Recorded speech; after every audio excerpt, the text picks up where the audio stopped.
এই গল্পটি একটি ভাই লিখে পাঠিয়েছে। আমার নাম শুভ। আমি একটি মেয়েকে খুব ভালোবাসতাম, বলতে গেলে আমার জীবনের থেকেও বেশি। আমাদের দেখা হয়েছিল পার্কে। প্রথম দেখাতেই আমার ওকে প্রচন্ড ভালো লেগে যায়। আমরা ছিলাম অনেক গরিব, আর মেয়েটির বাবা ছিল অনেক বড় লোক, অনেক জমি আছে। কিন্তু মেয়েটি আমাকে ভালোবাসতো, তাই আমরা প্রত্যেকটা দিন পার্কে দেখা করতাম। হাতে হাত ধরে খুব সুন্দর সুন্দর মুহূর্ত কেটে যেত। এভাবে আমাদের 1 বছর কেটে যায়। হঠাৎ দেখি মেয়েটি পার্কে আসা বন্ধ করে দিল। ফোনে জিজ্ঞেস করতেই ও আমাকে বলল, আমার বাবার আমাদের সম্পর্কটা জানতে পেরে গেছে, আমাকে আর পার্কে যেতে দেবে না, আর আজকে আমার হাত থেকে আমার ফোনটা নিয়ে নেবে।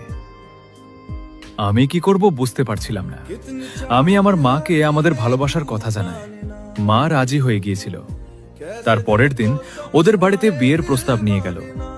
মেয়েটির বাবা মারা আমার বাবা মাকে